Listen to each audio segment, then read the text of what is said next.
Հրադադարից րոպեներ անց կողմերը մեղադրում են միմյանց։ Իսրայելի պաշտպանության նախարարությունը հայտնել է, որ Իրանի ցրտիրներ են արձակվել Իսրայելի տարածքի ուղղությամբ, մինչդեռ Իրանը հերքում է հրադադարի հայտարարությունից հետո իրանական տարածքի ցրտիր արձակվելու մասին տարածած հաղորդագրությունները։ Թեժ մարտերից օդային տարածքներ փակելուց եւ բանակցություններից հետո Իսրայելն ու Իրանը հրադադարի համաձայնություն էին ձեռք բերել։ Գիշերը ԱՄՆ նախագահ Դոնալդ Թրամփը X-ի իր միկրոբլոգում հայտարարել է երկու երկրների հրադադարի համաձայնելու մասին, շնորհավորելով խաղաղության հաստատման համար։ Մինչ հրադադարի մասին պայմանավորվածությունը Իրանը հրթիռային հարվածներ էր իրականացրել ԱՄՆ-ի Ալուդեյտ ավիաբազայի ուղղությամբ, որը գտնվում է Կատարի տարածքում եւ ԱՄՆ-ի ամենամեծ բազան է Մերձավոր Արևելքում։ Բահրեյնը, Արաբական Միացյալ Էմիրությունները, Իրաքը եւ Քուվեյթը փակել էին իրենց օդային տարածքները։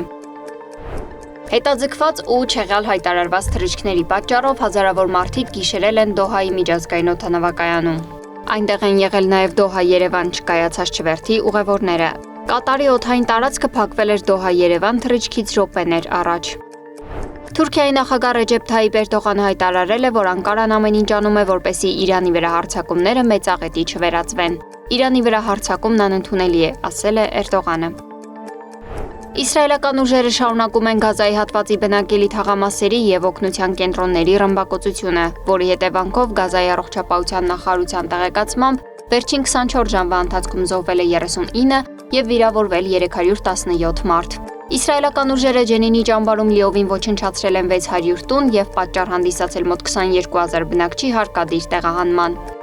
Կանադայում G7 գագաթնաժողովի շրջանակներում ԱՄՆ նախագահ Դոնալդ Թրամփի հետ անհաջող հանդիպումից հետո Վլադիմիր Զելենսկին հույս ունի խոսել նրա հետ Հագայում կայանալիք ՆԱՏՕ-ի առաջնորդների հանդիպման ժամանակ։ Թրամփը հունիսի 16-ին G7 գագաթնաժողովից հեռացել է նախատեսվածից շուտ։ Սպիտակ տունը բացատրել է, որ նրան անհրաժեշտ է հասցնել լուծել շատ կարևոր հարցեր, սակայն ավելի ուշ հայտնել է, որ պատճառը Ֆրանսիայի նախագահ Էմանուել Մակրոնի նկատմամբ դժգոհությունն ու Զելենսկիի հետ հանդիպելու հետաքրքրության բացակայությունն է։ Սվետլանա Թորոսյան, Նոնա Գևորգյան, ABC Media։